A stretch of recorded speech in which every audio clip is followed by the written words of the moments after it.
5 times a day, every day, over 1 billion Muslims bow down and recite a prayer to Allah, given to them by Mohammed, their prophet. Every day, 5 times a day, they face a black rock in the holy city of Mecca and submit themselves afresh to the religion of Islam.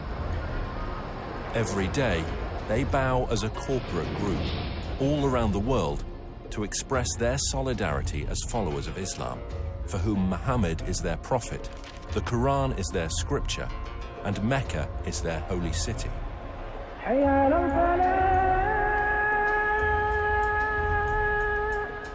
However, as archaeological discoveries are beginning to point to a different story, scholars are seriously examining and challenging the facts about the founding of Islam. And if they're right, how will it affect Muslims today? We have tools at our disposal that have never been available before. Modern technology is allowing us to reconstruct the opening years of Islam and to understand things that have puzzled historians for years. All over the world, universities, museums, and libraries are putting ancient books and writings on the internet for scholars to access. Now we can check these ancient manuscripts with just a few clicks of a mouse. Today, both academics and amateurs alike can accurately check via satellite locations and details that would previously have taken huge expense and effort, and can share them instantly around the world via social media and academic forums. So, now for the very first time, a whole new era of research surrounding the founding of Islam is coming to light, and we can piece together what really happened in Arabia 1500 years ago.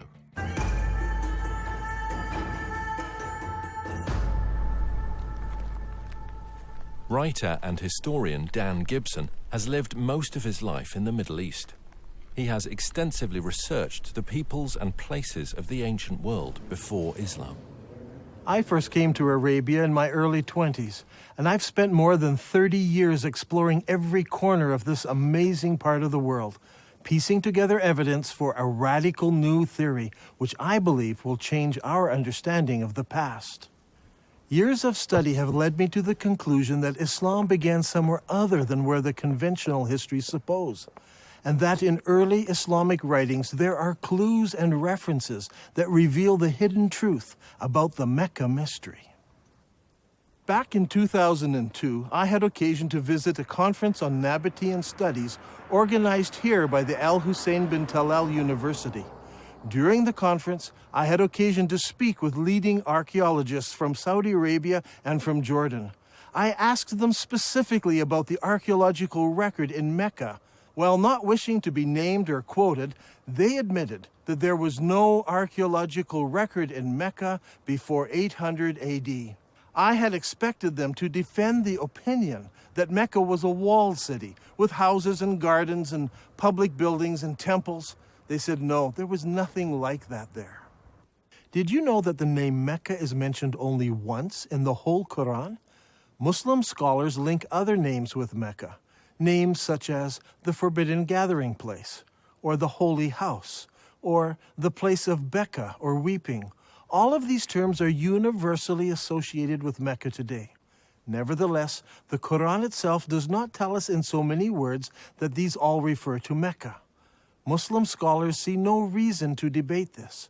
But in recent years, some historians have raised questions. They have noted that Mecca was a barren place and not located on the ancient caravan route.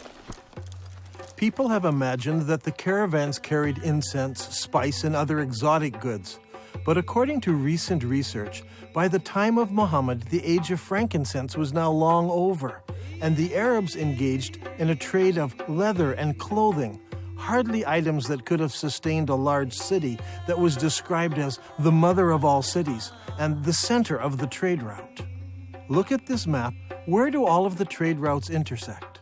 There are 3 places in northern Arabia that could be described as the center of the trade route. What is interesting is that Mecca was not even a stopping place because it was not even located on the caravan route.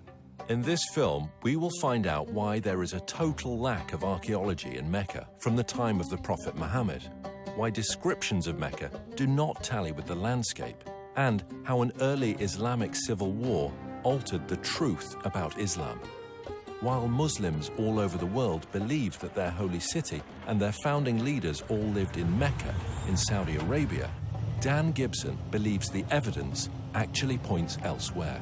During my studies of Arabian history, I've come across evidence that points not to Mecca, but to northern Arabia as the founding place of Islam.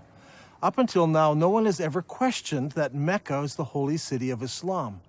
Every Muslim believes that he should pray towards the Black Rock in Mecca.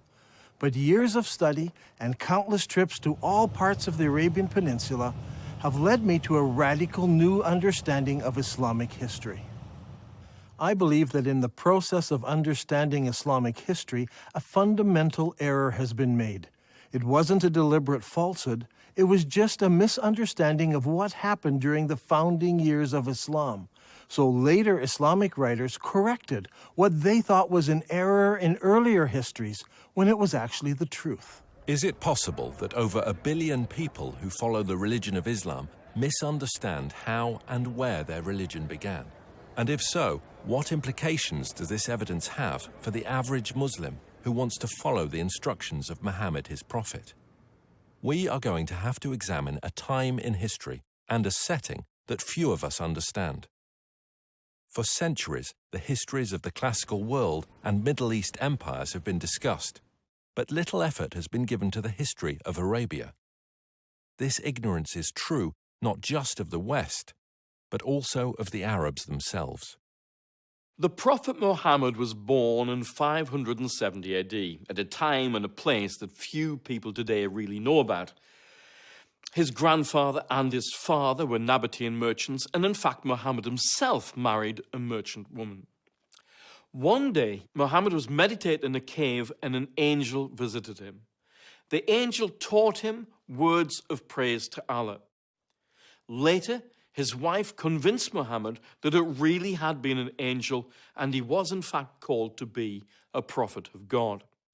During his lifetime, he had many visits from the same angel, and each time there was a new revelation. These revelations from the whole of the lifetime of Muhammad become gathered together to what we know today as the Quran. Adel Ishemeri studied Islam at the Islamic College in Kuwait. Over the years, he and Dan have formed a good friendship and have often found themselves drawn into deep discussion about faith and its history. كانت رسالة محمد هي أن في إله واحد وأن هو آخر الأنبياء الذي أرسلهم الله. وهذا الشيء أغضب كثير من المتواجدين في مكة بسبب أنهم كانوا يعبدون آلهة أخرى وهي الأصنام. كثير من الأصنام كان موجود هناك وكانوا يعبدون هذه الآلهة. ولهذا السبب بسبب غضب الناس عليهم صار اضطهاد على محمد وعلى القلة من أتباعه. فقرر محمد وأتباعه الهجرة إلى المدينة. Muhammad and his followers suffered persecution. So he and a few of his followers fled to Medina. Now that city actually converted to Islam and Muhammad established a government there. And in fact, we can date the Muslim calendar from this period of time. Shortly after this, his followers started attacking caravans, growing in power, growing in number, until eventually more and more people joined them, to the point where they became an expanded military presence, in fact, throughout the whole of Arabia. Muhammad gave his vision of taking Islam to the entire world. However, he died unexpectedly. And at that point, disputes broke out, leading to civil wars. But despite these differences and these divisions, there was the continued dream of expanding the faith to the whole of the world. Eventually, much of North Africa and Central Asia became under the control of Islam. And today, Islam is the second largest of the world's religions. Today, all over the Middle East, when construction companies want to dig for a foundation, there should be someone present from the Ministry of Antiquities. It doesn't matter if you're in Jerusalem, Damascus, or Amman, Jordan. Wherever you dig, the chances are you will expose an ancient site of some sort. In the city of Mecca in Saudi Arabia, developers are digging all over. putting up great buildings, hotels and high-rises. But, to the surprise of archaeologists, there are no ruins of a great and ancient city under Mecca. The city where Mohammed was born was a major city. It had no trouble in raising large numbers of men to work caravans and march in its armies. Not only did it have a significant population, but it was also an agricultural city. وتسمى هذه المدينة اللي هي مكة بأم القرى في القرآن. أم القرى هي الاسم هذا المفروض يطلق على مدينة مبهرة، مدينة فيها آثار، مدينة فيها ليها أسوار، مدينة يعني كبيرة معروفة. The Prophet Muhammad would go forth for his affairs and journey far afield until he reached the glens of Mecca and the beds of its valleys. Aisha, Muhammad's wife, mentioned how one of the men was longing for Mecca. Would that I but stay overnight in a valley filled with various kinds of grass? When we came to Mecca, we saw a town blessed with water and trees, and delighted with it, we settled there. Al-Bukhari speaks of a prisoner who was eating grapes while he was chained in irons, and he says, "This was not the time of fruit in Mecca." It's hard to believe that these things were written about Mecca. The area around Mecca is all rocks and desert. Mecca averages less than 10 centimeters of rain per year.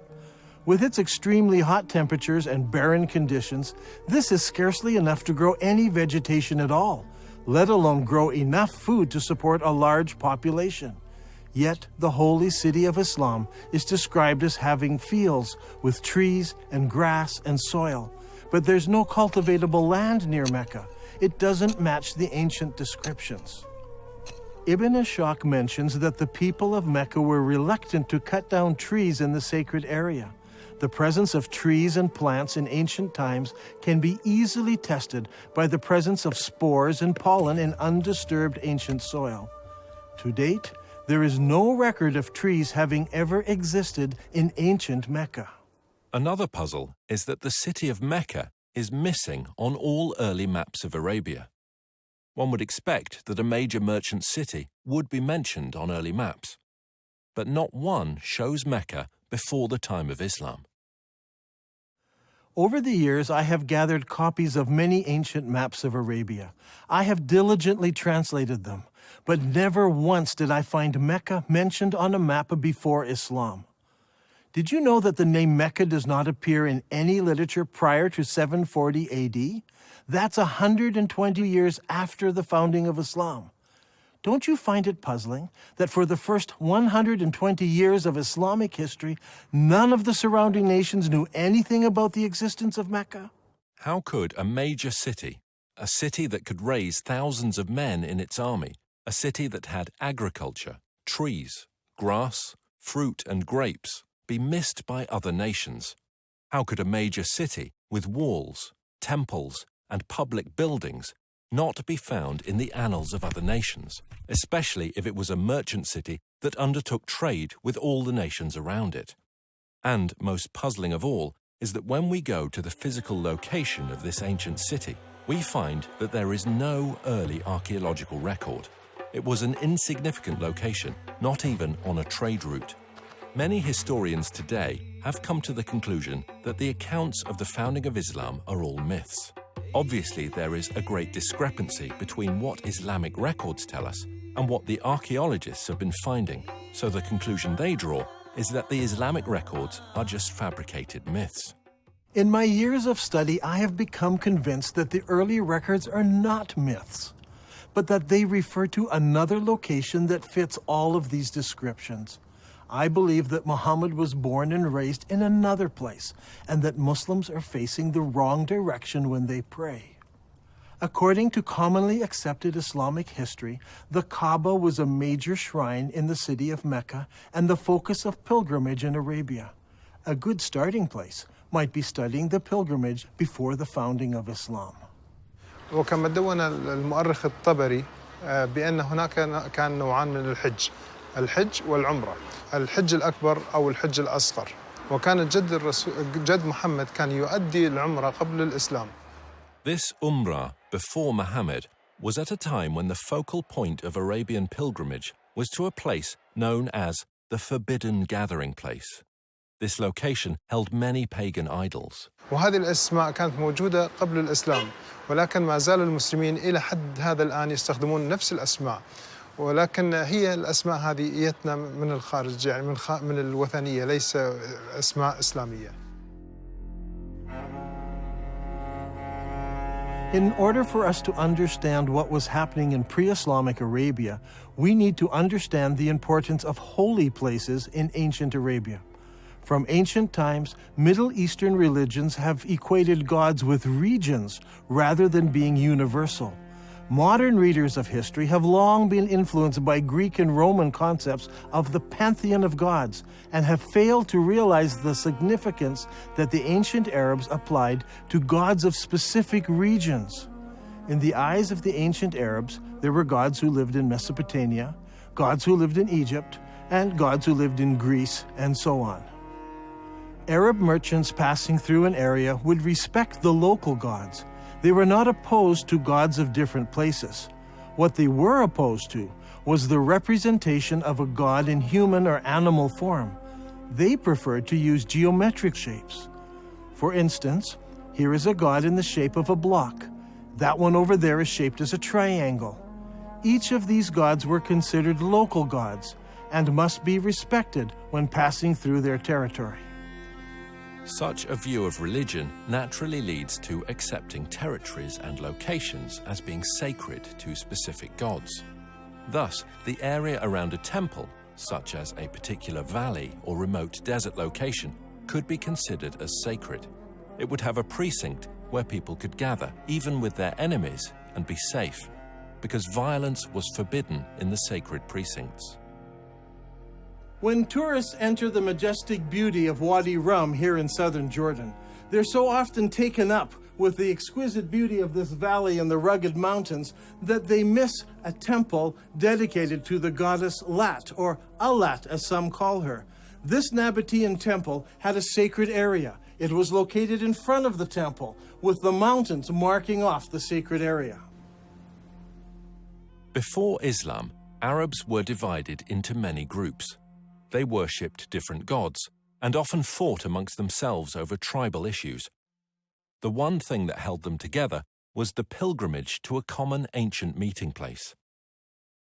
The Quran calls this Masjid al-Haram, or the Forbidden Gathering Place. Masjid means gathering and is translated mosque today. Before Islam, there were no mosques, so the masjid was simply a gathering place. The Forbidden Gathering Place was a sacred place of refuge and security, where regular activities ceased and violence was forbidden, or haram. The concept of haram, or forbidden, is very strong in Islam. في القرآن ذكر المسجد الحرام، وهو المسجد الحرام في المدينة الإسلامية المقدسة، ويعتبر المسجد الحرام وما حواليه من المدن هو منطقة محرمة. Allah has made Mecca a sacred sanctuary, and it was a sanctuary before and will be so after. None is allowed to uproot its shrubs or cut its trees or hunt its game. So we have two descriptions of the original holy city of Islam. It was a haram place where killing was forbidden, and it was the focus of the pilgrimage for many centuries before the founding of Islam. Now look here, much of the graffiti found throughout the Negev and southern Jordan was written by people on pilgrimage to the ancient city of Petra in southern Jordan. Thousands of people scratched their names and messages on rocks as they made their way to Petra for pilgrimage. This creates a problem for us. Mecca is unknown in maps and literature before and during the rise of Islam. The descriptions, such as the center of the trade route, the mother of all cities, and the focal point of the ancient pilgrimage, do not fit. How can we solve this?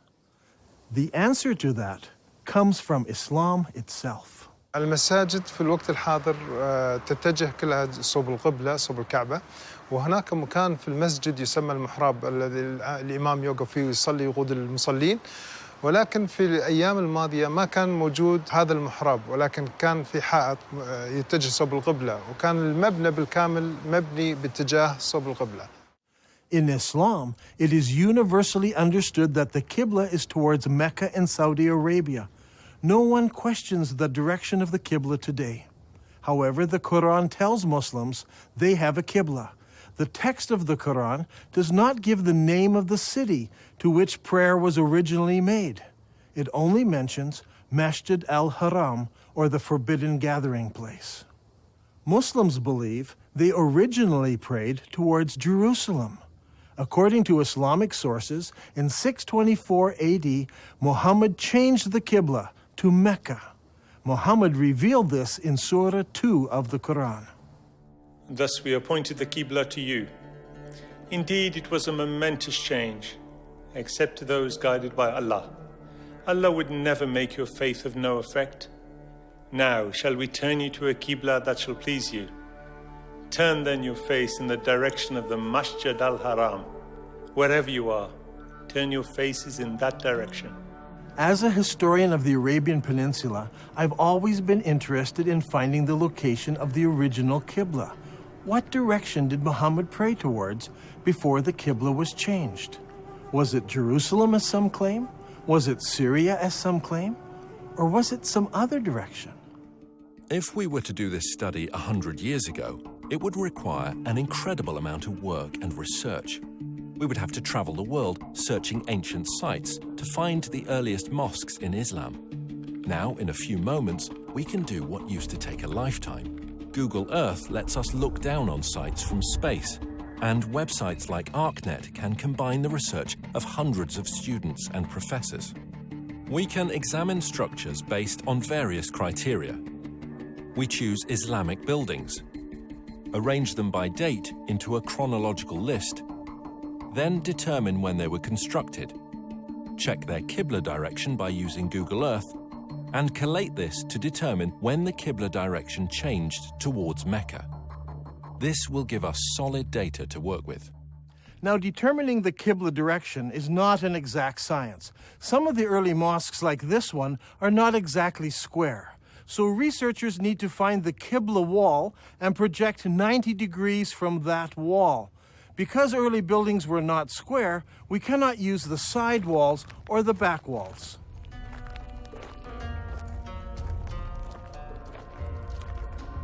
This is the mihrab of an old mosque. The early Arabs set the Qibla direction using the stars, and they were very accurate. The best way to determine the Qibla direction is to visit the mosque and use an actual accurate GPS unit. Not every mosque can be used for this study. Many of them were totally reconstructed over time, so much so that it is no longer possible to determine their original Qibla direction. However, a number of mosques survive. For instance, there is a mosque called the Mosque of the Two Qiblas in Medina. Islamic history tells us that it was in this very mosque that the companion leading prayers was told of the Qibla change. So he turned around and started praying towards Mecca. The question is, where did he originally face? Muslims have a ready answer. He prayed towards Jerusalem. Now today, the Mosque of the Two Qiblas faces Mecca. But in 1987, the mosque was completely torn down so it could be rebuilt. During the construction process, the old foundation was revealed, and they discovered that it did have a Qibla wall that did indeed face north, generally towards Jerusalem. And so Muslims believe originally the Qibla was towards Jerusalem. There is a simple way that this can be put to the test. If we go to the earliest mosques that were built, where we can identify their direction of prayer, we can plot them on a map and see if their lines converge. We'll find one of three things. They all point in different directions. They all point to Jerusalem, or they all point to another location. After the Mosque of the Two Qiblas in Saudi Arabia, there are a further 11 early surviving mosques that we can research. These are located in China, Egypt, southern Jordan, Lebanon, Central Jordan, Yemen, Israel, Iraq, Jerusalem, West Bank, and lastly, Lebanon. So, if we go in the order that they were built, the second surviving mosque was built in Guangzhou, China. Guangzhou is the modern name for what was known as the city of Canton. When Marco Polo reached this city in 1300 AD, he discovered over 100,000 Arab and Persian merchants living there. You see, the Arabs had been trading with the Chinese for hundreds and hundreds of years. This is all well documented. And so Abu Waqas, an uncle of Muhammad, traveled to China on a trade mission. And according to Chinese manuscripts, he built a mosque for the Arabs in Canton in 627 AD, or 6 years after the founding of Islam. I personally examined this mosque and used a GPS unit to determine the mosque's Qibla direction. What I found was surprising. This mosque does not face Mecca. It faces 12 degrees north of Mecca, meaning that it does not face Jerusalem either. Its Qibla passes south of Jerusalem. The next mosque was built in 641 AD, about 20 years after the founding of Islam, in the town of Fustat, just outside of Cairo. This mosque was rebuilt and enlarged several times, so that today the original foundation is no longer evident.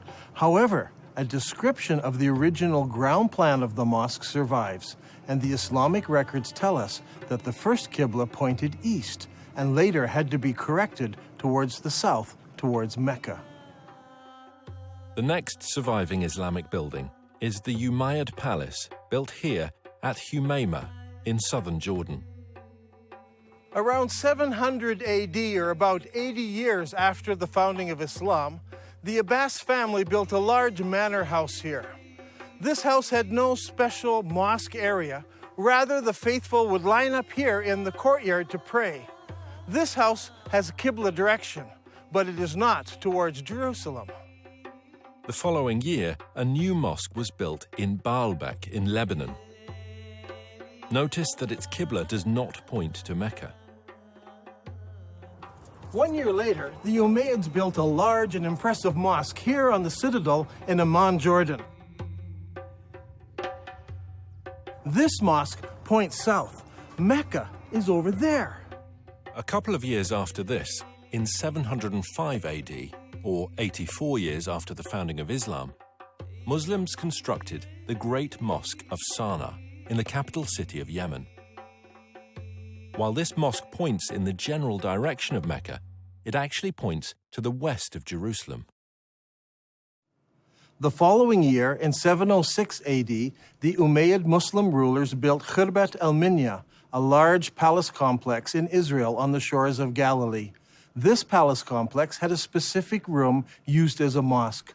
According to the inscription set into a gateway, it was built 87 years after the founding of Islam by the Muslim ruler Al-Walid. This building and its mosque do not face Jerusalem. That same year, the Muslims also built the Wasit Mosque in Iraq. Originally, archaeologists claimed that this mosque pointed to Jerusalem. However, further research has shown that this mosque points south of Jerusalem. The next mosque is the Al-Aqsa Mosque in Jerusalem itself. This mosque is not the temple dome, but rather the old mosque to the south of the dome. This mosque is already in Jerusalem, but it also has a Qibla, and it does not point to Mecca. The next mosque we come to was built in 724 AD, 103 years after the founding of Islam. This is the Khirbat al-Mafja Mosque near Jericho in the Jordan Valley. This palace was built near the end of the Umayyad dynasty. By looking at the floor plan, we can see that the palace and its mosque faced south rather than towards Mecca. That same year, a mosque was built at Anjar, about 58 kilometers from Beirut. It was built near the end of the Umayyad period, and no more than 30 years later, it fell into ruins and eventually was abandoned. Since it was never rebuilt, we can easily determine the Qibla direction, which does not point towards Mecca or Jerusalem.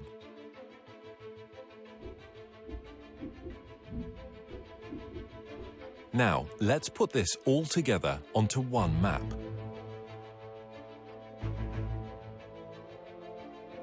The result is amazing.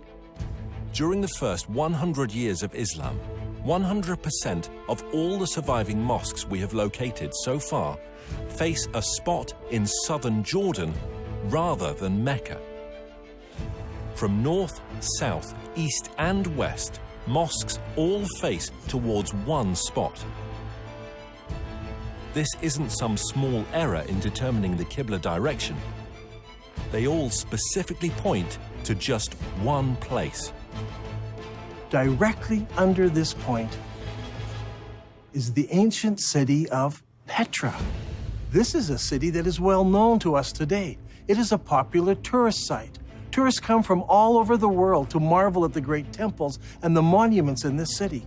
Could it be that Petra is the mother of all cities described in the Quran? It was the focus of the ancient Arab pilgrimage. So could Petra also be the birthplace of Muhammad and the founding city of Islam?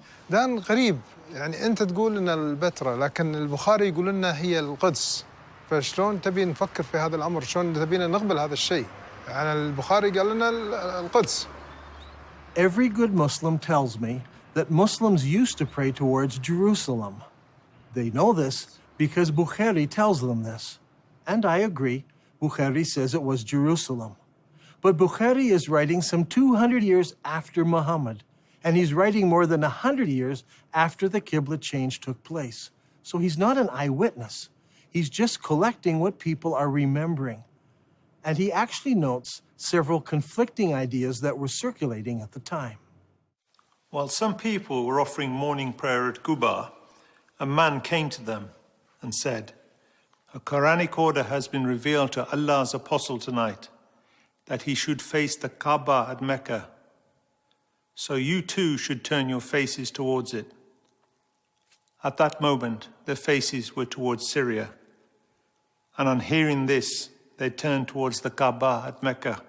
I believe that originally Muhammad, while living in Medina, prayed north towards Petra, which was in the Roman province of Syria. By the time Bukhari was collecting his stories, people had forgotten Petra, and everyone remembered that their great-grandparents prayed towards Syria. دان القرآن يقول لنا مسجد الحرام في بكة، فيا ترى بكة وين موقعها الحقيقي؟ Those who bring up the argument about Becca raise an interesting point.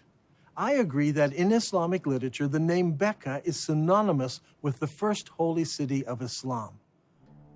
When Muhammad was a young man, the people decided to rebuild the Kaaba. In the rubble, they found several building blocks with inscriptions written in Syriac, the language of the Nabateans. They found a Jew who could translate it for them. I am Allah, the Lord of Bika. I created it on the day that I created heaven and earth, and formed the sun and moon, and I surrounded it with 7 pious angels. It will stand whilst its 2 mountains stand, as a blessing to its people with milk and water. The word Becca is an ancient Semitic word which means to weep or lament. If a location was assigned the title Becca, it would mean the place of weeping. The name Becca has never been used of Jerusalem. It appears only once in the Bible in Psalm 84. Here it is used in reference to a valley of weeping. But the Quran also speaks of a valley of weeping, where Hagar was weeping over Ishmael. The Quran places this story in Becca, which is the early name for the place where the Kaaba was built. Surely this location was not Jerusalem, which is built on top of a mountain and not in a valley. I think the answer is quite simple. There were many major earthquakes in Petra, such as the one in 551 AD, only 19 years before Muhammad was born. We are told that during that earthquake, much of Petra was destroyed. Petra could have been called the Valley of Becca because so many people were killed over so many years from all the earthquakes. If Petra is the holy city of Islam, then there should be evidence of Muhammad's tribe, the Quraysh, around Petra. If Dan Gibson can find Mohammed's tribe, it will greatly support his theory that Mohammed was from the Petra region and not from Mecca.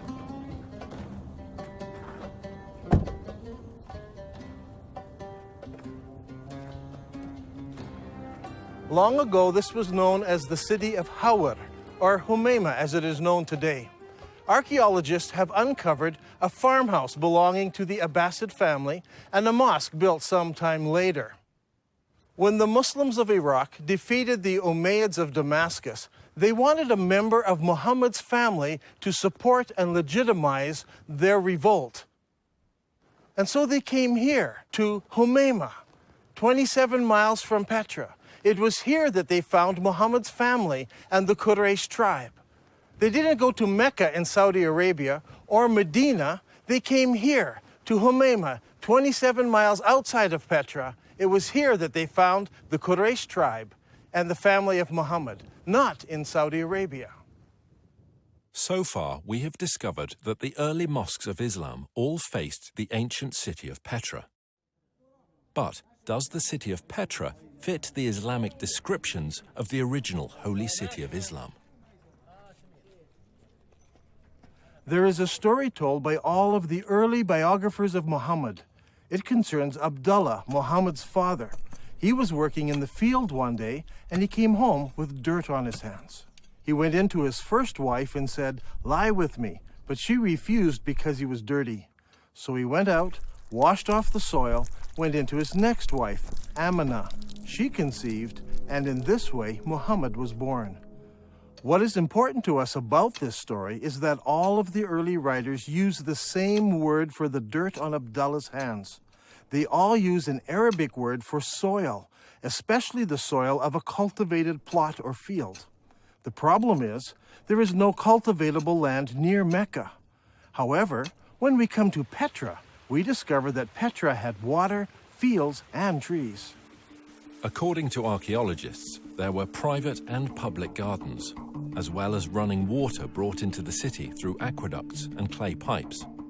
Archaeologists have described fruit trees, grapes, and gardens existing in ancient Petra. Even today, there are cultivated plots of land between Petra and El Beida, which is 5 kilometers away. By analyzing ancient soil, researchers have discovered that only 100 years ago, the hills around Petra were covered with trees, including oak, juniper, pistachio, and carob. Not only did the holy city have trees and fields, it was also a walled city.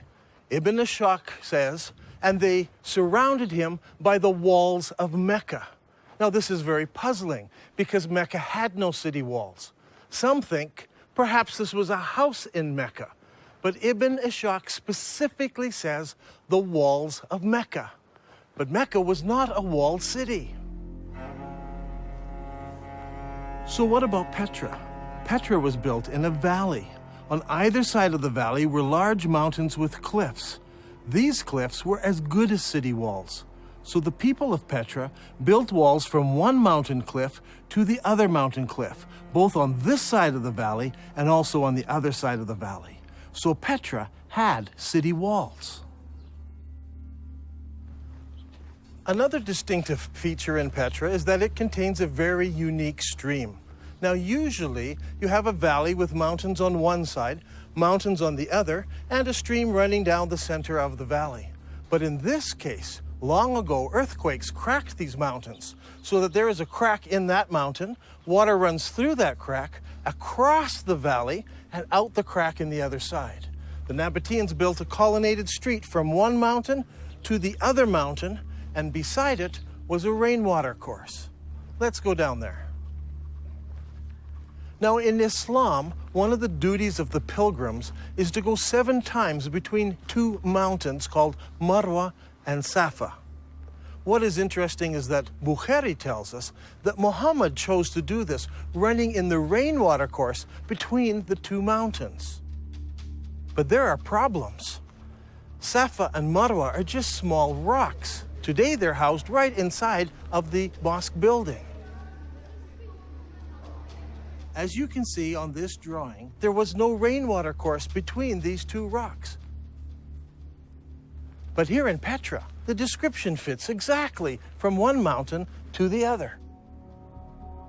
There are 4 ways into the Petra Basin.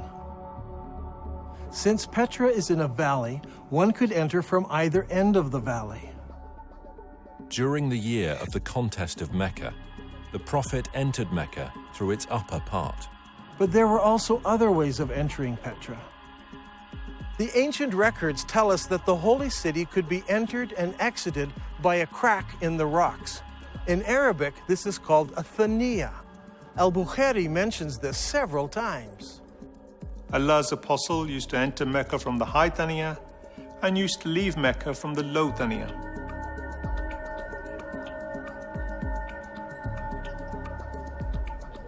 The Prophet went on advancing till he reached the Thaniya through which one would go to them, that is, the people of Quraysh. There are 2 Thaniya entrances. One of these is the famous Sikh that tourists pass through to enter the city. The other is on the far side of the colonnaded street and leads into a maze of canyons that eventually empty out into Wadi Araba below the Dead Sea. Petra also has many temples. Over here is what is known today as the Temple of the Winged Lions, or the Temple to Al-Uzza. Behind me is what is known as Kesr al-Bint today, or the temple to the god Dushera. This short chain of mountains here was the home to the god, and here in the very heart of the mountains is the temple to this god, El-Dushera. Now, Ibn Hisham relates to us a very interesting story. It's very early in Islamic history. Only a few people have converted to Islam at this time. One of those was a man known as Al-Tufail bin Amr of Mecca. He accepted Islam on one of his journeys, and once he returned home to Mecca, his wife also decided to accept Islam. Al-Tufail then tells his wife to go to the temple of Dushera and cleanse herself there. In the sacred area, there was a trickle of water where she could wash herself. She did this and returned home and learned about Islam. Did this story take place in Mecca, 1,000 kilometers away, where there is no temple to Dushera? Or did it take place here in Petra? If it did, then Dushera's temple is there. She would have come down to this temple, washed herself, and gone home. Is there a temple to Dushera in Mecca, in Saudi Arabia? No. There are no temples, no cracks in the rock, no water stream, no city walls, no grass, no trees, nothing. It's all here in Petra. And for the first 100 years, every mosque in the entire Islamic world pointed here to Masjid al-Haram, the forbidden gathering place, here in Petra.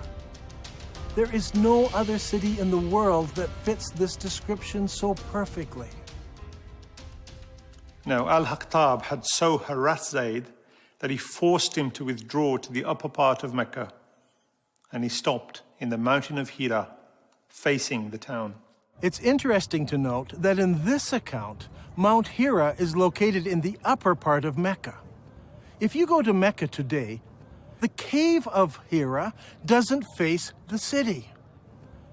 But here in Petra, the high side of the city is north of the colonnaded street, and the low part of the city is south of the colonnaded street. In effect, the city was divided in half by the colonnaded street. If Petra is the holy city of Mecca, then the cave where Mohammed received his first revelation should be located there.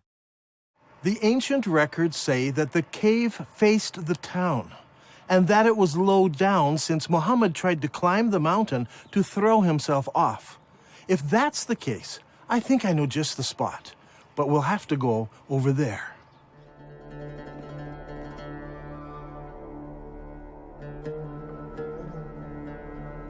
Here in this cave, we can see where there are many various god blocks.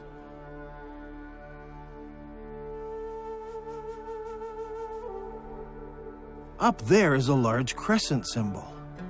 This is just the sort of cave where young men would go to contemplate the meaning of life. The descriptions and location of this cave are just like the ancient records describe it.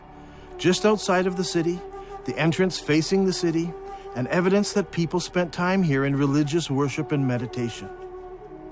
I think that this is one of the holiest spots for all of Islam, and it's here, in Petra.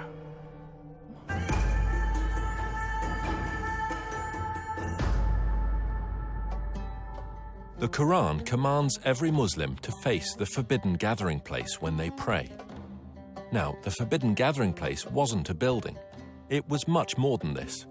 It was a large area marked out with special stones. These stones marked the boundary around the sacred area. No killing was allowed inside this area. Even birds were not killed. Now, what kind of stones would you need to mark out such an area? If you had just small round stones, they would be lost among the other stones of the desert. They must have been larger stones.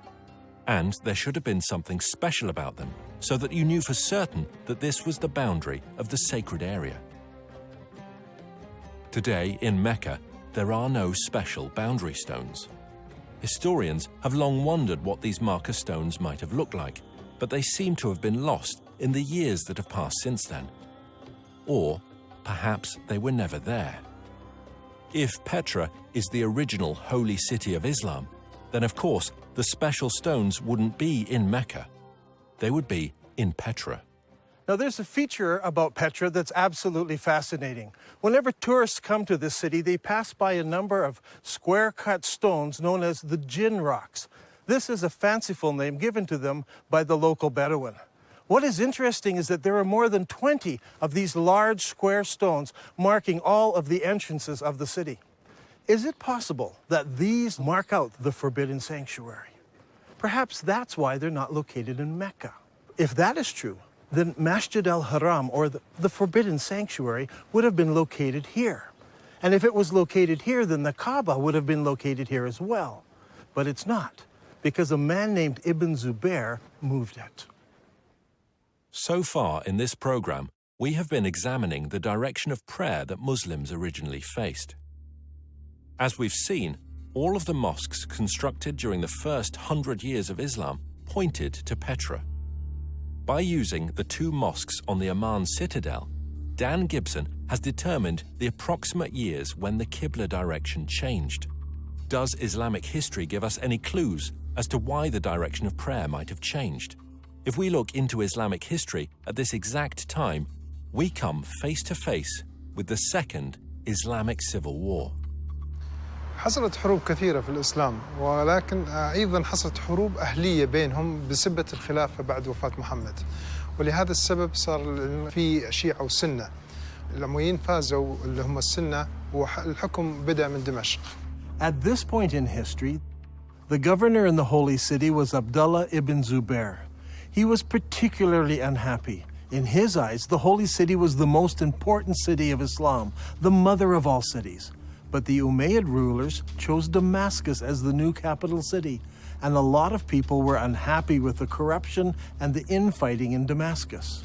So in 683 AD, about 64 years after the founding of Islam, Ibn Zubair declared himself caliph in the Holy City, and that started the Second Islamic Civil War.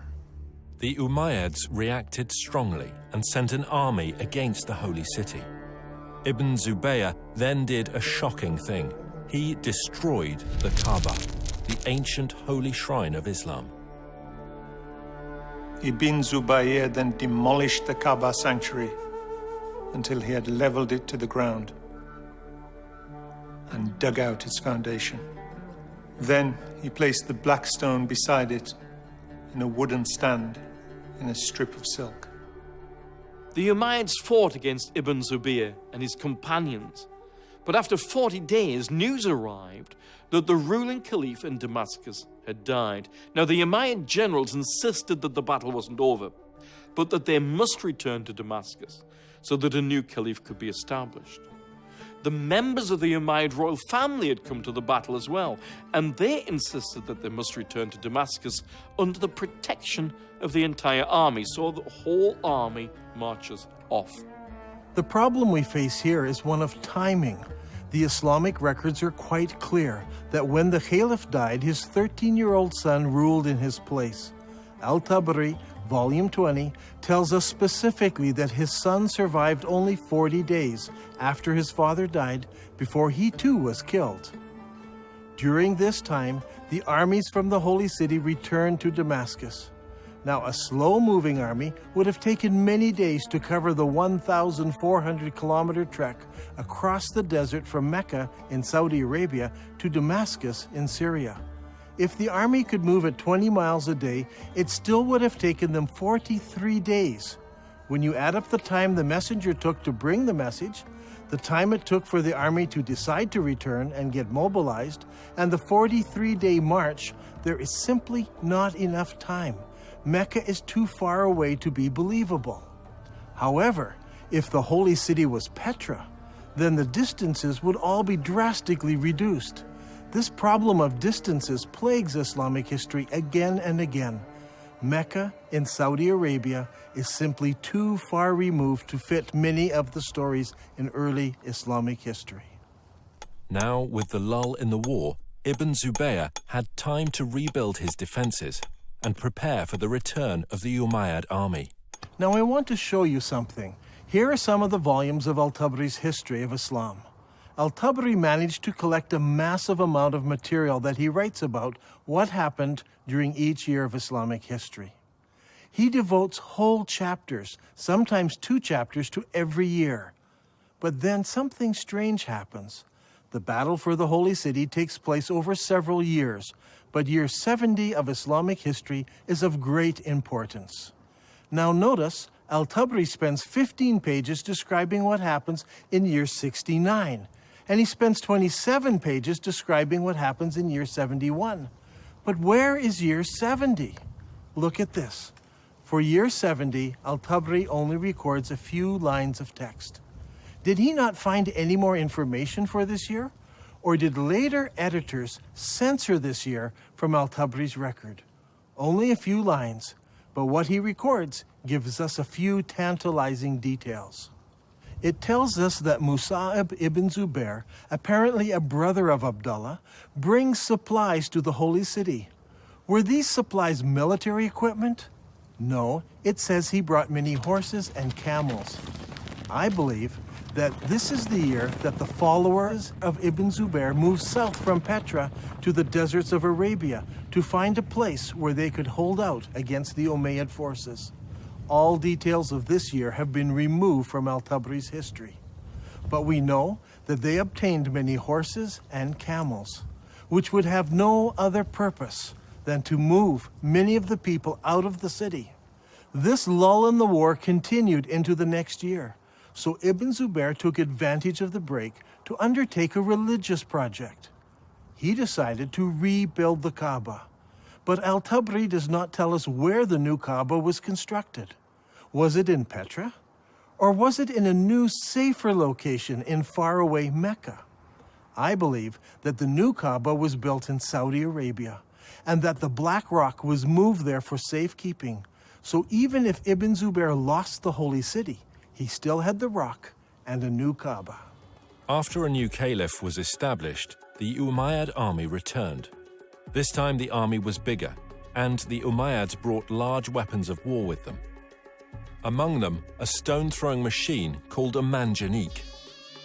The war between Ibn Zubayr and Al-Hajjaj took place for 6 months and 17 nights in the hollow of Mecca. Yusuf ibn Mahak said, "I saw the manjanik with which stones were being hurled. The sky was thundering and lightning, and the sound of the thunder and lightning rose above that of the stones, so that it masked it."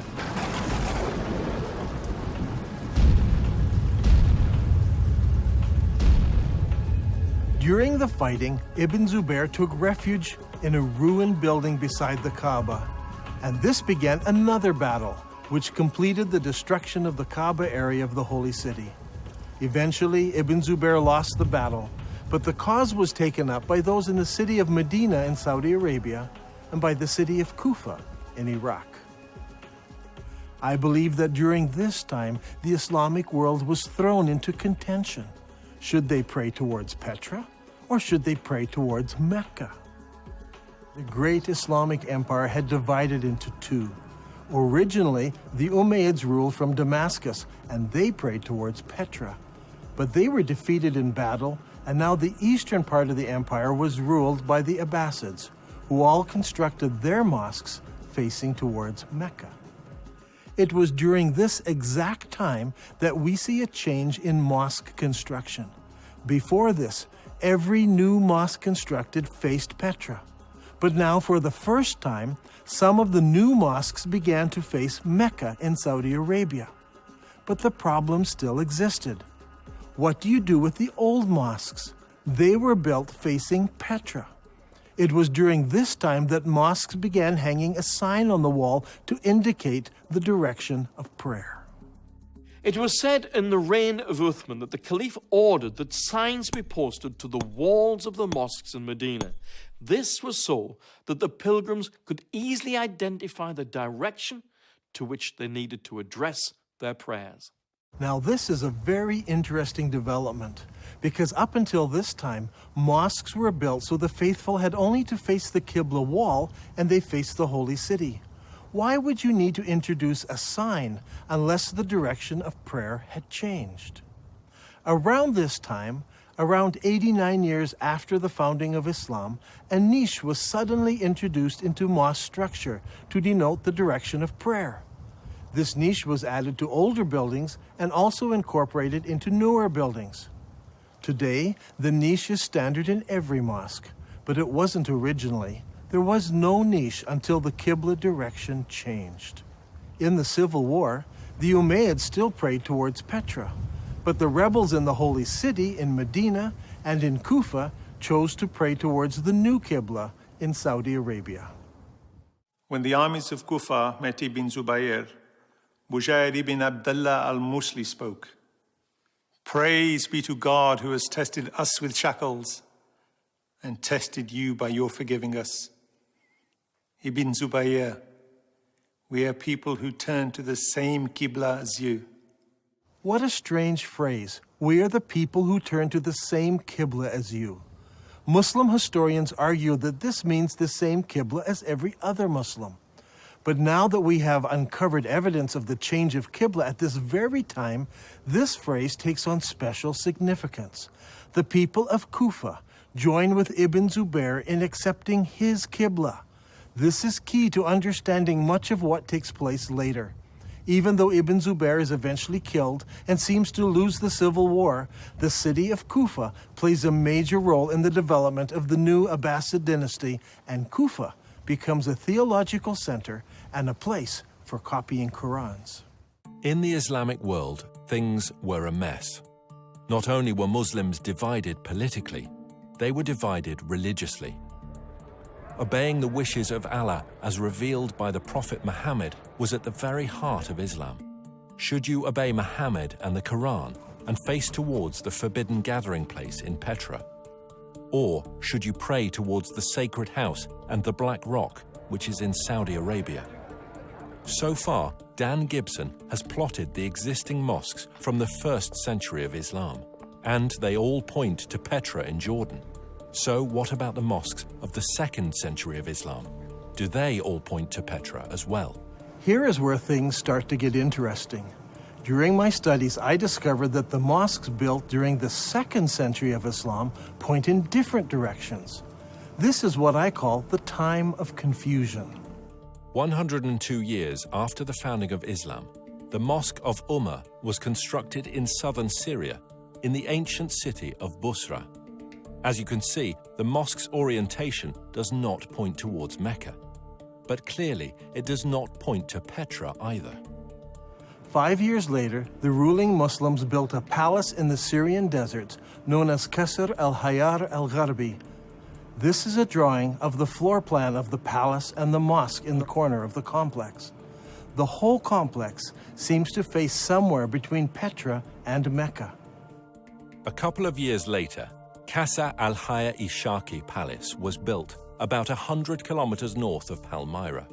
If we examine the ground plan of the palace buildings, we notice that the palace and its mosque don't seem to align to either Mecca or Petra. Once again, it points in between.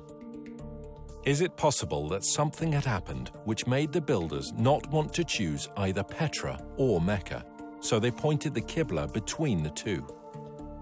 We can see from the map that the Qibla points exactly between the two cities. It is not a slight error in calculation, but a deliberate avoiding of both Petra and Mecca. So, we must find an answer elsewhere to explain that change. 109 years after the founding of Islam, a mosque was built in Bangalore, Pakistan. Like all of the other mosques of the period, it had only a Qibla wall without a niche. This mosque, however, pointed towards Mecca in Saudi Arabia. Here we have the very first mosque that we can identify as pointing to Mecca. There may have been others built that no longer exist, but this mosque is significant because it's the earliest surviving mosque that we can truly say faced Mecca in Saudi Arabia. And, what is astounding, is that it was built about 100 years after the death of Mohammed. This is very late for Muslim historians, and it is going to cause traditional Islamic history all kinds of trouble. One of the most important buildings in our study is found here on the citadel of Amman, Jordan. This Umayyad palace was built about 122 years after the founding of Islam. Now, if you remember, we looked at an Umayyad mosque built over here. This mosque points directly towards Petra, but when they built the palace, its Qibla direction was directly towards Mecca. So clearly, the Qibla direction changed sometime between the construction of those buildings and the construction of this palace. This will help us determine how and when the Qibla direction changed. Remember, it was during the construction of this palace that the name Mecca first appears in literature anywhere. الغريب أن مكة لم تذكر طول هالسنين هذه لا في الكتب الأدبية ولا الكتب الإسلامية، ولكن ما تم ذكرها إلا عند تغيير القبلة، وهذا شيء غريب جدا. يا ترى شنو الأسباب؟ يعني المفروض أنه يذكر حتى في الكتب الإسلامية في تاريخ الإسلام، ولكن لم يذكر هذا الشيء إلا عند تغيير القبلة. هذا شيء غريب. The next major mosque that was constructed was built 32 kilometers south of Amman, Jordan. This was known as the Mushatta Palace and Mosque, and it was built in 743 AD. As you can see, it was a very large and impressive Umayyad palace, with the mosque located in the southern part of the structure, facing Petra. Indeed, the entire complex faces Petra. What makes this interesting is that it seems that Islam is now split into several groups. There were the traditionalists, who built their mosques like this one, facing Petra. But there were reformers whose mosques face Mecca. And there were others who were not in either group, and they refused to select either of those qiblas. During this time, a significant change took place in Islamic history. The Umayyad rulers of Islam in Damascus were defeated by the Abbasids of Kufa.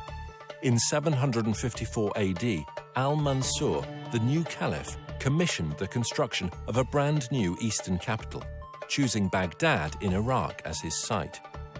The new city was built on a spectacular design. Rather than the haphazard shape common to most Middle Eastern cities, this city was built in a great circle.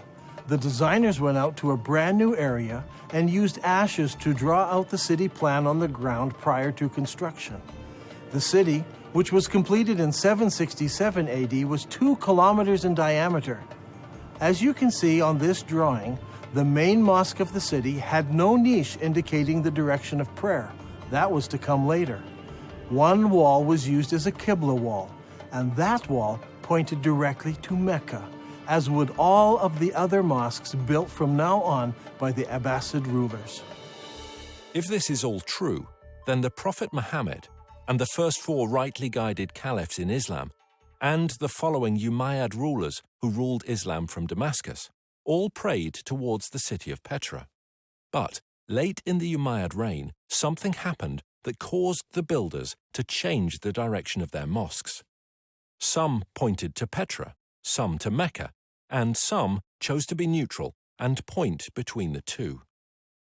This created a problem for the western half of Islam.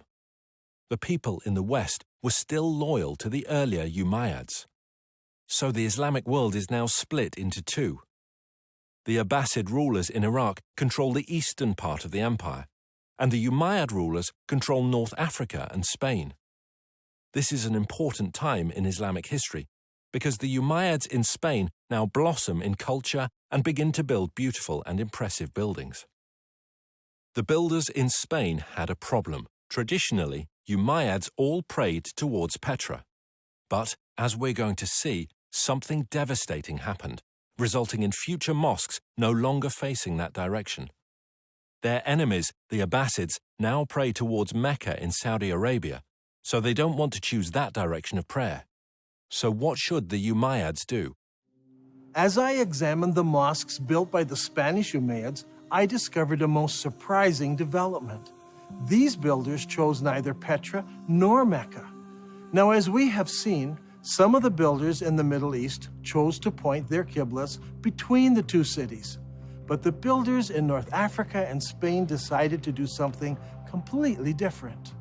Over the years, historians have always been puzzled by these mosques. Their qiblas seem to point towards somewhere in South Africa, but all of the African and Spanish mosques point to slightly different places. It all seems very confusing. However, when plotted on a map, we can see that the mosques of North Africa and Spain all have qiblas that are parallel to a line drawn between Petra and Mecca. So rather than choosing Petra or Mecca, they chose to make their qiblas parallel to a line drawn between the two cities. كل المسلمين يعرفون بأن مكة موجودة في السعودية، وأنت في نظريتك اليوم يعني تقول لي مكة موجودة في البتراء، على أي أساس أنت جبت هذا الفكرة؟ يعني شنو الدليل؟ شنو البرهان هذا؟ يعني برهانك ودليلك على هذا الشيء. احنا اللي عارفين أن مكة موجودة في السعودية، فعلى أي أساس أنت جبت هذا الشيء؟ If you're still not convinced, I want to show you something else. Do you remember when we discussed the Second Islamic Civil War? Ibn Zubair barricaded himself in the Holy City, and the Umayyad Syrian army surrounded him and kept him there for 4 months. During the month of October, the Syrians brought a catapult up to the city walls, where they lobbed rocks right into the holy places of Islam. How is this possible? Normally, people live behind the city walls. A catapult would simply smash down people's houses. But in this case, it said the catapult hit the holy places of Islam right in the center of the city. How is this possible? Well, here in Petra, there is a unique feature. Petra had city walls. In the north and in the south, the city walls crossed the valley. But in the north, the city walls did not go all the way to the canyon because there was a watercourse running along the canyon.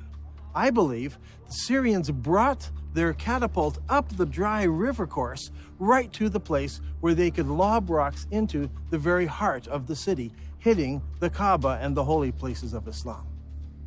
Archaeologists from Brown University have been digging here in Petra for many years. Their project was to excavate what is known as the Great Temple area. As they uncovered the temple, Dan was amazed to find evidence that supported his theory. One of the interesting features of this building is that people built defenses here against attack. See, here in this doorway, they closed it in so they could defend themselves. This happened sometime after the earthquake of 551 AD. We can date the defenses of here by the roofing tiles that were used in the construction of these defenses. However, there are no recorded battles in Petra during this time. So we know this happened during the founding years of Islam. But this is not the only evidence we have. During the excavations, the archaeologists uncovered over 400 catapult stones. These stones are buried in about the right place at exactly the right time. This is an extremely strong indication that the battle took place here and that the first original Kaaba was close to this location. So, Islam was divided between the traditionalists and the reformers. The traditionalists prayed towards Petra in Jordan, and the reformers prayed towards Mecca in Saudi Arabia, and others deliberately choosing a middle path. How were they ever going to solve this dilemma? Petra, the city of weeping, suffered a fatal calamity. Massive earthquakes shook the Petra region, destroying buildings, temples, and houses. The damage was so bad that the city was never rebuilt again. The evidence for that first Kaaba is gone now. The catapult stones destroyed much of it. Ibn Zubair destroyed the rest. In 713, an earthquake destroyed the dam that diverts the water around Petra. So every year, floodwaters washed away whatever evidence was left. So, with the memory of Petra fading from view, the chroniclers of Islamic history, writing some 150 years later, would never mention it by name. In time, the memories of these two locations became merged into one, that of Mecca in Saudi Arabia. From now on, all Qiblas would point here. It wasn't until modern archaeological tools, satellite photos, and the internet allowed the networking of historians, academics, and scholars around the world to start piecing together a different picture.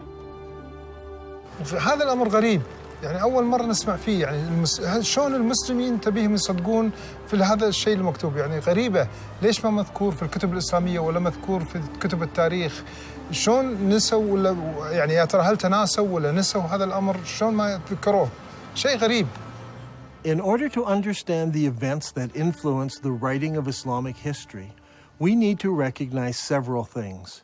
First, it is my belief there was a literary vacuum in the early Islamic empire, created by zealous Muslims who destroyed books and manuscripts, erased inscriptions, burned libraries, and destroyed all literature except the Quran, which was mostly bits and pieces of what people remembered of the revelations that Muhammad gave. This destruction of written material by the Islamic forces has been well documented. One piece of evidence is a letter from 640 AD from the Caliph to General Amru, the leader of the Muslim armies in Egypt, who asked the Caliph what should he do with the thousands of manuscripts he found in warehouses in Alexandria. The Caliph's answer has been recorded and known for centuries. As for the books you mention, here is my reply. If their content is in accordance with the revelations of Allah, we may do without them. For in that case, the revelations of Allah more than suffice. If, on the other hand, they contain matter not in accordance with the revelations of Allah, there can be no need to preserve them. Proceed then and destroy them. The Muslim writer Ibn al-Kifti tells us that the books were distributed to the public baths of Alexandria, where they were used to feed the stoves, which kept the baths comfortably warm. They say it took 6 months to burn all that mass of material. Eutychius, the Patriarch of Constantinople, recorded that there were 4,000 baths that received books from the Alexandrian library. This burning of books, however, did not start in Egypt, but 4 years earlier in Persia. Caliph Umar's army met with the Persian armies in the Battle of Qadisiyah in the year 636 AD. In early January 637, the Muslim advance guard reached the outskirts of Ctesiphon and laid siege to the city for 2 months. Eventually, the city fell and the Muslims occupied it. During the fighting, the palaces and the library at Ctesiphon were deliberately burned. In the end, the only book that managed to survive in Arabia was the glorious Quran. When it comes to the history of the Quran, historians have struggled. It seems that most of the Quran was retained in an oral fashion rather than written form. While the Arabs were great memorizers and had the ability to retain the entirety of the Quran, the retention of materials in an oral tradition suffers from several difficulties. First, the accuracy of the memories of the individuals involved must be perfect. In the case of the Quran, arguments arose over the various verses, how they should be rendered, and if they should or should not be included in the whole. Second, the problem of transferring knowledge from the learned to the novice is often a difficult step. In the case of the Quran, most of the men who memorized the sayings of Muhammad were also warriors. As is often the case, Warriors die in battle, and their knowledge of the Quran perished with them. This is amply illustrated in the Battle of Yamama, when an estimated 450 men who had memorized the Quran were killed. Hudayfa bin al-Yaman came to Uthman at the time when the people of Damascus and the people of Iraq were waging war to conquer Armenia and Azerbaijan. Hudayfa was afraid because the people of Damascus and Iraq had differences in the recitation of the Quran. So he said to Uthman, "O chief of the believers, save this nation before they differ about the revelations." So Uthman sent a message to Hafsa saying, "Send us your manuscript of the Quran so that we may compile the Quranic materials into perfect copies and return the manuscript to you." Hafsa sent it. Then a group of men sat down to create a new copy of the Quran. Uthman said to the 3 Quraysh men, "In case you disagree, write it in the dialect of Quraysh, for the Quran was revealed in their tongue." When several copies were written, Uthman returned the original manuscript to Hafsa. Uthman then sends every Muslim province one copy of what's been written, and he orders that all of the Quranic material, whether written in fragmentary manuscripts or even in whole copies, that they all be burned. And so the burning continued. This time, even Quranic materials were burnt. But it did not stop the arguing about what should or should not be included in the Quran. When the new Qurans arrived in various provinces, people argued against them. Sa'id bin Thabit said, "A verse from Surah Al-Ahzab was missed when we copied the Quran, and I used to hear Allah's apostle reciting it. So we searched for it and found it with Huzayma bin Thabit al-Ansari." These 5 or 6 copies were now the only Qurans in the entire Muslim empire. Uthman's order to burn all other Quranic material tried to wipe out all Qurans everywhere, except the few that were held by the provincial governors. In effect, all non-Muslim books were destroyed, and then the Muslims destroyed all of their own books and writings, except for 5 or 6 copies. Remember, the Islamic Empire at this time stretched from the Atlantic Ocean through the Middle East all the way to Afghanistan, and only 5 or 6 copies of the Quran existed in all those millions of square kilometers. This is what I refer to when I speak of a literary vacuum.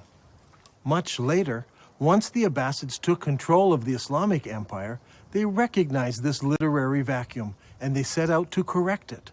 The problem was, they were interested in producing an Abbasid version of Islamic history. So all of the materials produced under the Abbasid control reflected the politically correct version of Abbasid history. These histories and hadiths about the previous 250 or more years were collected, copied, and distributed. Those books that were written earlier were either destroyed or edited by later writers who thought they found errors in them. Under Abbasid rule, massive religious, scientific, and academic projects were undertaken. The Abbasid rulers encouraged scholarly development that would not only present the early years of Islam in a good light, but would also confirm their own right to ruling the empire. During this period of time, we find the great Islamic historians writing their treatise on Islamic history. And they also edit the earlier accounts. For example, we don't have Ibn Ishaq's original biography of Muhammad, as Ibn Hisham, under the Abbasids, corrected what he called grievous errors in the original account. After the editing of Ibn Hisham, the rest of the great Islamic historians began to write their histories, and they present us with an Islamic history that was tailored to suit the religious and political worldview of the Abbasids of their day. Is it possible that Muslims today are victims of an Abbasid cover-up? Did the Abbasids purposely turn Muslims away from praying towards the forbidden gathering place in Petra, as the Quran commands, and make them pray towards the Black Rock, now residing in Mecca? Are Muslims still being misled by Abbasid propaganda? I believe the stage was set when early Muslim leaders gathered together the various scraps of the Quran. The problem wasn't the collection, it was the destruction of anything that opposed their view. There is a great divide here between Western thought and Muslim thought. In Western thought, the later manuscripts are less reliable, as they are copies of copies. We need to go back to earlier source material, as it's more accurate. Muslims, on the other hand, think earlier manuscripts are less reliable, and later manuscripts replace earlier manuscripts.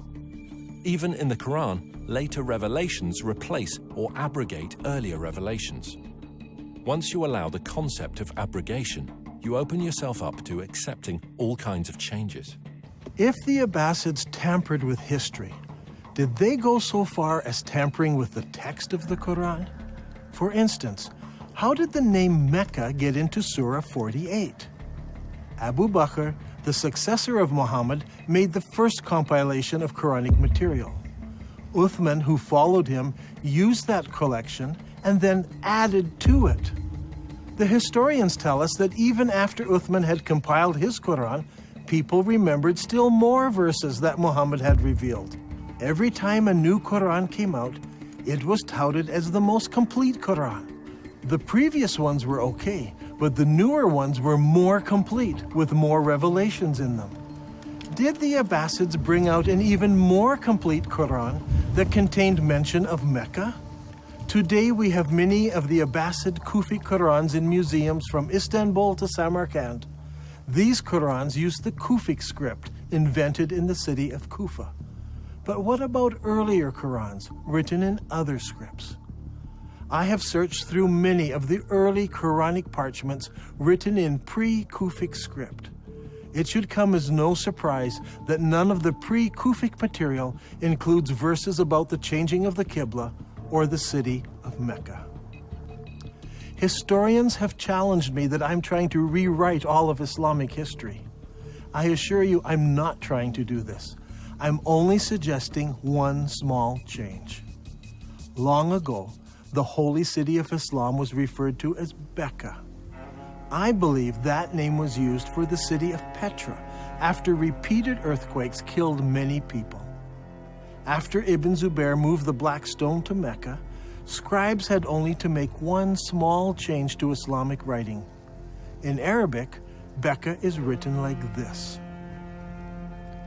It's very easy to change the ba to a meme. Watch again. That's all it took. It is virtually undetectable to later readers. Did the Abbasid scribes correct an earlier reference to Becca in the Quran and make it into Mecca?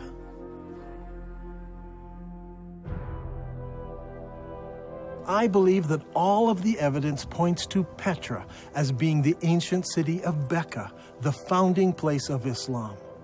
All of the mosques of the first century of Islam point to the forbidden gathering place in Petra, and all of the descriptions fit Petra, not Mecca.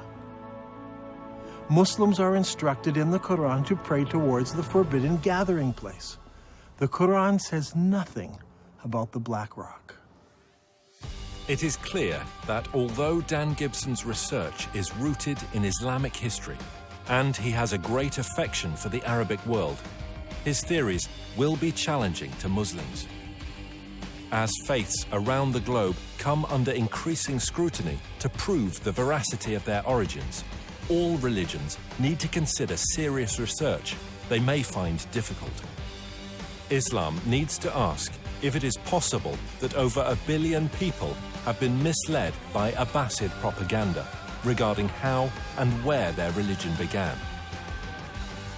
And, if true, what implications does this have for the average Muslim today?